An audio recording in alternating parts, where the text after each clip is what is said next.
We are presenting hand gesture recognition graph using 8051 microcontroller.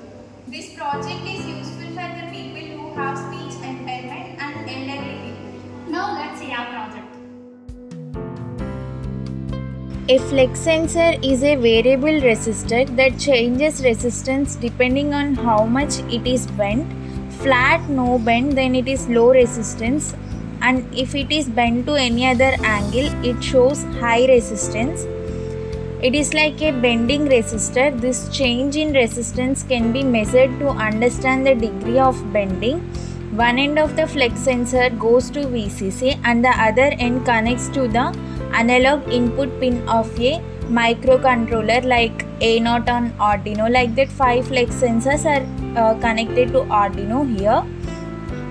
And the applications of these flex sensors are generally gesture controlled gloves as we used in this project, and robotics, prosthetic hands, gaming controllers, virtual reality gloves.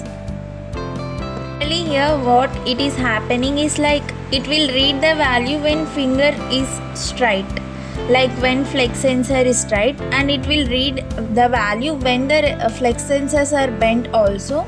So we use those limits to map the gestures. The Arduino typically uses a 10-bit analog to digital converter, meaning it can represent analog input voltages as digital values ranging from 0 to 1023. When an analog voltage is applied to one of its analog input pins, A0 to A5, the ADC compares this voltage to a reference voltage and converts it into a corresponding 10-bit digital number. This is done using successive approximation, a method where the ADC narrows down the voltage range step by step to determine the closest digital value.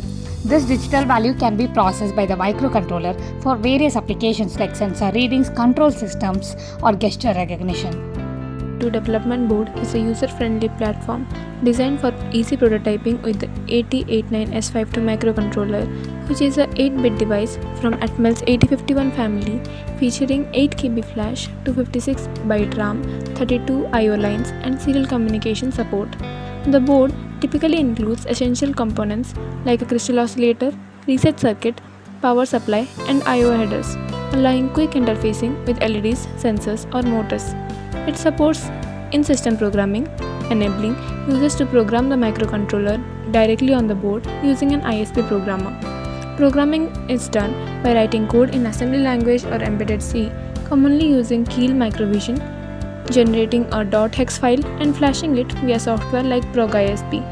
The setup eliminates the need to remove the IC for every update, making it an ideal choice for beginners and academic projects focused on embedded systems.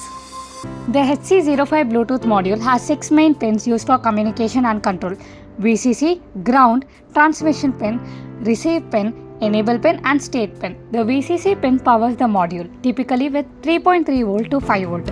The ground pin is connected to the system ground. The transmit pin sends serial data from the HC05 to the microcontroller, while the receive pin receives serial data from the microcontroller to the HC05. These pins communicate using UART, Universal Asynchronous Receiver or Transmitter Protocol. The enable key is used to enable command mode when held high before powering the module, allowing 80 commands to configure the Bluetooth settings. The state pin indicates the connection status, high when connected and low when not. This simple pin configuration enables easy wireless serial communication between microcontrollers and Bluetooth-enabled devices like smartphones. So in this project, our main microcontroller is 8051 microcontroller. We are using a ISP programmer to flash the code into the 8051 microcontroller. Then we are using flex sensors, which measures the bend and gives some values. And it needs analog to digital conversion to give it to the 8051 microcontroller. For converting analog to digital, we can use ADC, which you can use with a multiplexer since there are 5 inputs. But in our project, we are using an Arduino to simplify the process of conversion. Then our 8051 is connected to the Bluetooth module, which is sending values to our phone when we bend the flex sensor. The values is set in the code. If we bend one flex sensor, it will show one signal like hello if this is like this, or OK like this, or please like this. So let's go to the connections. We have 5 flex sensors which are connected to the analog pins of Arduino. Here you can see it's connected to A0 from A0 to A4, the 5 analog pins. Then it is also connected to 5 volt of Arduino using a breadboard. Then this Arduino transmission pin is connected to the receiving pin of our 8051, that is P3.0.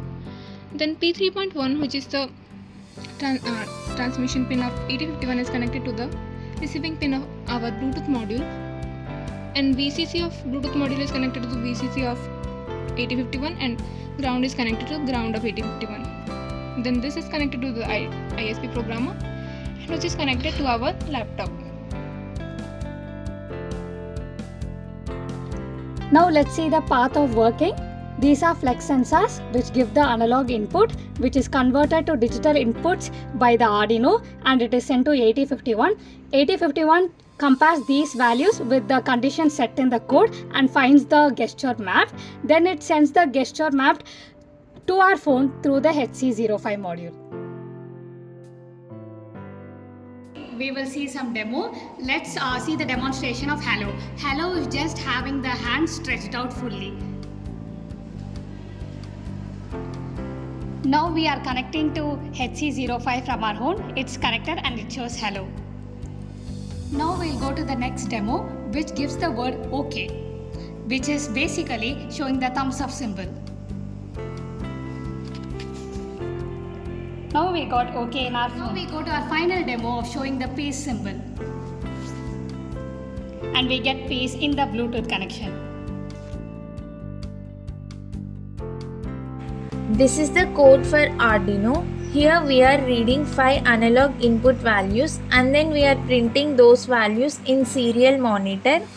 Here the 5 flex sensors are connected to the respective pins of Arduino A0, A1, A2, A3, A4. Actually these flex sensors uses the pins of this ADC converter in Arduino. Now we can see the 5 values in serial monitor coming with a delay of 2000.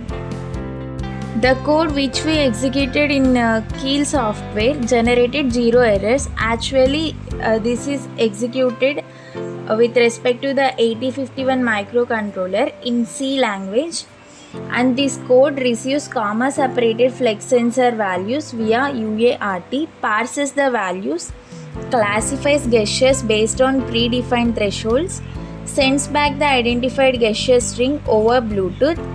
And here we had header and pin setup.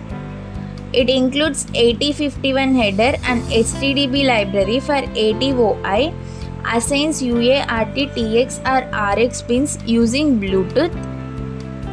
And we also have global variables such as buffer and IDX. We here initialized UART also, since we are using UART in this program. And we also send string over UART, which sells a null terminated string over serial Bluetooth, waits for transmit complete for each bit. And also we passed and classified gestures, accepts a CSV string, example 1001, 1023, 980, 900, 1000. It parses 5 integers using 80OI. And based on flex sensor bending, it checks the thresholds and map to the respective message which we coded. According to that range the messages will come. And also we have given here UART interrupt handling. It is triggered when data is received, reads each character into buffer. When it sees new line, the buffer is processed. And also we have general main loop of this whole 8051 program. So finally we can summarize from this code that it receives serial data from Arduino, parses 5 flex sensor values, detects hand gestures, sends response over UART. To conclude, our hand gesture recognition glove effectively demonstrates how physical hand movements can be translated into digital communication. By using flex sensors and 8051 microcontroller, we are able to capture finger positions, process them, and transmit recognized gestures via Bluetooth. This setup not only provides real-time response but also showcases how simple components can be combined to create a powerful assistive device. This technology has several real-world applications. It can be used to assist people with hearing or speech impairments. It can also be used to control smart home devices, or it can be used in hygienic environments like hospitals for touchless interface, or it can be used in robotic systems. The possibilities are wide and impactful. Looking forward, we plan to enhance this glove project by increasing the number of hand gestures it can recognize, improving accuracy by machine learning, and also possibly integrating a voice output directly from the glove. In future versions, we plan to have a wireless charging system and a user-friendly glove project. This was a great learning experience, and thank you for taking your time to watching our demonstration.